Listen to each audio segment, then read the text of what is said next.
Assalomu alaykum ijtimoiy tarmoq foydalanuvchilari. Bu videom yaqinda 7 fevralda Toshkentda Humo Arenada Mangu Ligasining birinchi turnirida o'zbekistonlik MMA jangchisi 26 yoshli Andijon viloyatining Asaka shahridan 26 yoshli Hotanbek Boynazarov bilan Dog'istonlik 32 yoshli Magomed Habib Ramazonovning jangi haqida bo'ladi. Avvalambor shu kanalimga obuna bo'linglar, obuna bo'lish tugmasini bosib qo'yinglar. O'shanda kanalimda yangi chiqqan videoroliklarni ko'rib borasizlar. Kanalimga obuna bo'lsangizlar. Videolarimni do'stlaringizga, yaqinlaringizga, tanishlaringizga tavsiya qilinglar. Kanalimni do'stlaringizga, yaqinlaringizga, tanishlaringizga tavsiya qilinglar.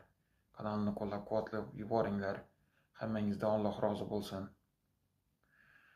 Avvalambor shu Mangu Ligasini tashkillashtirgan Jasurbek Alijonovga o'z minnatdorchiligimni bildiraman.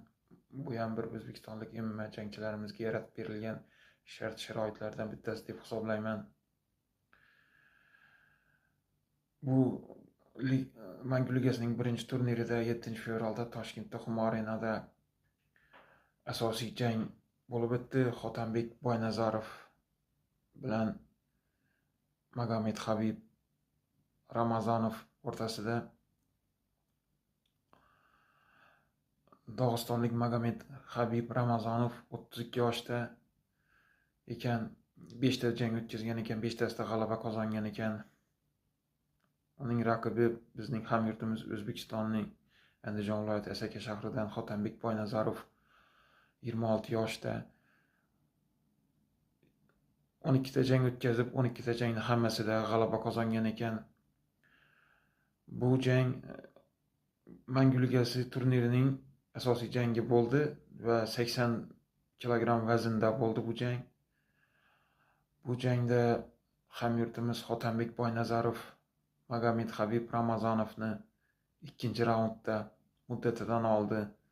Kimura usuli bilan g'alaba qozonib, mag'lubiyatga uchratdi. Avvalambor shu g'alabasi bilan Hotanbek Boynazarovni tabriklayman. Ilohim g'alabangiz keyingi janglaringizda davomiy bo'lsin. Hotanbek Boynazarov, sizga keyingi janglarda yana omadlar tilayman. Shu mag'lubiyatsiz g'alabalaringiz davomiy bo'lsin ilohim. Hech qachon mag'lubiyatga uchramang janglaringizda Hotanbek Boynazarov. Sizga UFC'ga taklif tushishini tilab qolaman. UFC'dan keyingi janglaringizda albatta shu UFC'ga chiqib, UFC Amerikaning UFC ligasida jang qilishingizni tilab qolaman.